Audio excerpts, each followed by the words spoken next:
Hey, Train Hunt family, Brian coming at you here from Phillip Kirsch's office. Phillip Kirsch is the president and CEO of Kirsch Hunting Targets, and we're just happy to have him on board. They are our official target sponsor for this next year, for 2019, and we'll be utilizing some of his targets, especially right here with the standing bear targets. So Phil, tell me a little bit about your targets, how you got into the business, and just the history of Kirsch Hunting Targets. Okay, a little bit of history of Kirsch Hunting. Just a little bit about myself, as I know I'm fairly new into the archery industry here. So I'm from Kiel, Wisconsin. I grew up in eastern Wisconsin on a small hobby farm.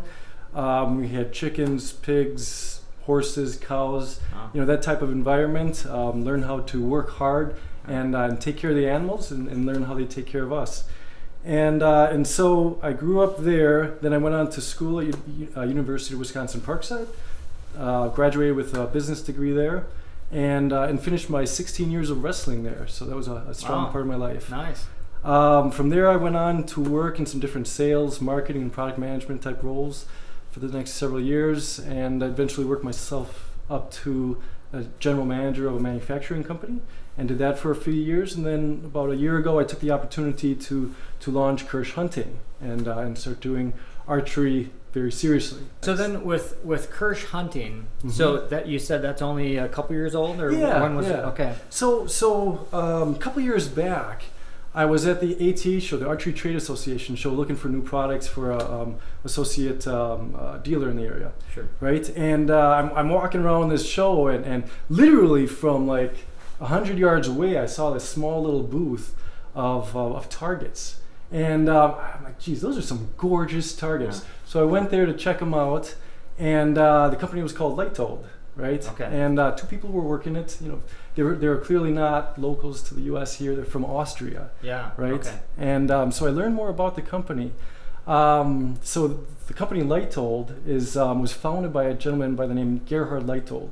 Okay. So he's a 30-year master taxidermist, and through his years he started building molds and got into archery targets then. So long time back he started making archery targets for the European marketplace. Right? Okay. So when I met them, they had about 115 different animals.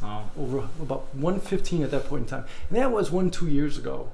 At this point they've got over 140 targets. So they've added about 25 targets in the last 1-2 years alone. I mean, they're on an incredible rate to, it's just really exciting. So I got to know them throughout the years, and we decided it's a good position for me to be their North and South American distributor, as they've got a good solid base of distributors and sales channels throughout the European marketplace. Okay. So how many years has he been making the targets then?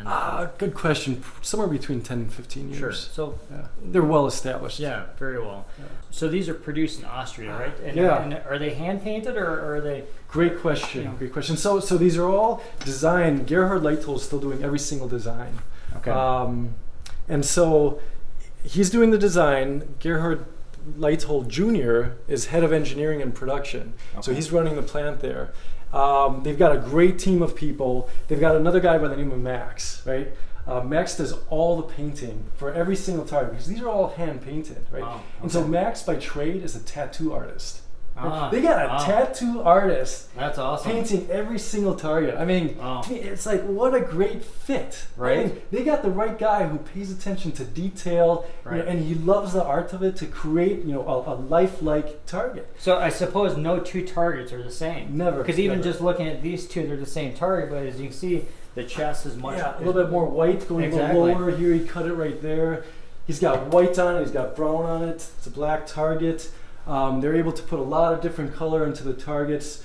Some of them you see they've got yellow and green and brown and 5-6 colors in some of these targets. So as far as what makes these special, right? So they've got self-healing foam, world class. I think the best self-healing foam. So when you hit these targets, you pull your arrow out, that hole shrinks up immediately. I mean, and they take thousands of hits. It's absolutely fantastic. So everybody claims they got self-healing foam, so that's great and all, but what Leitold does that's special is he also makes all the targets of over 140 targets now out of one piece.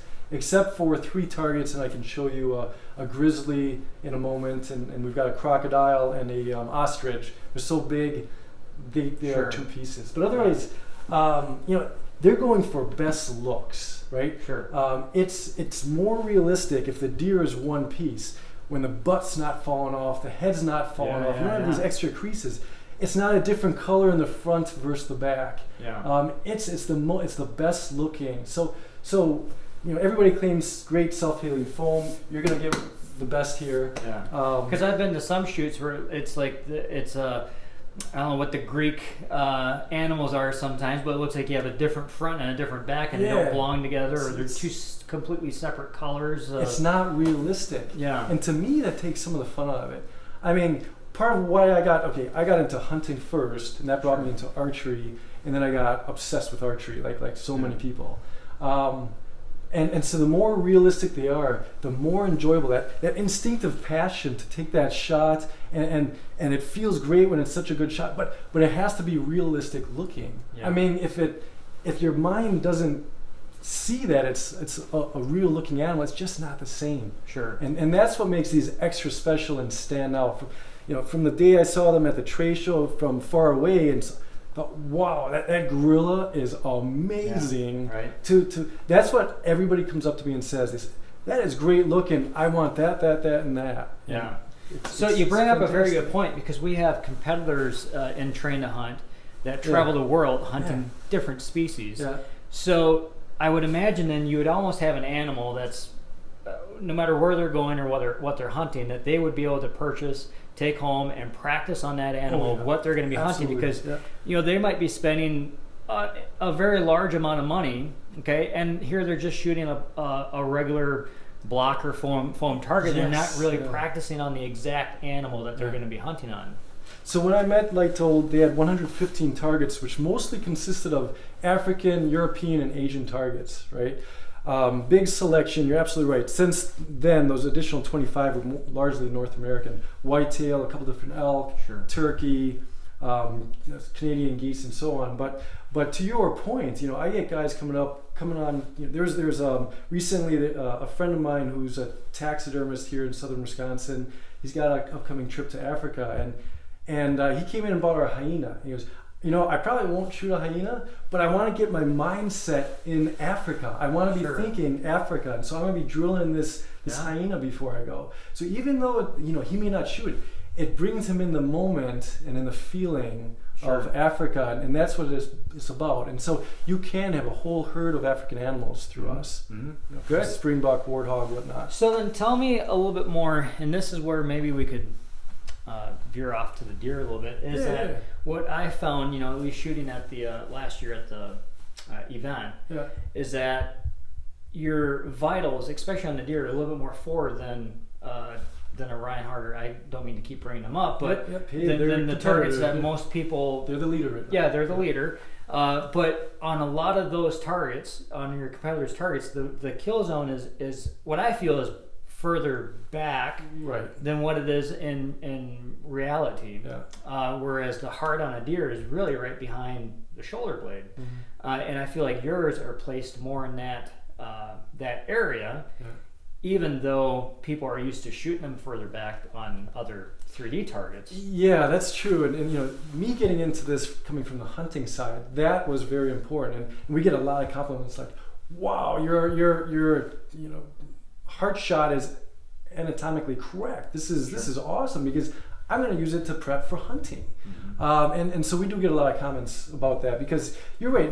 When you're in, you're shooting that deer hundreds of times before season, and you've now trained yourself to shoot basically a liver shot, or even could be a gut shot, and then at the moment of truth, when your instincts are kicking in and you're going to shoot far back again, it's a mistake to train that way. Right. So it is easy, for if you're only shooting for competition, that's the center of the animal. If you're off one side or the other, it's not going to be a bad miss.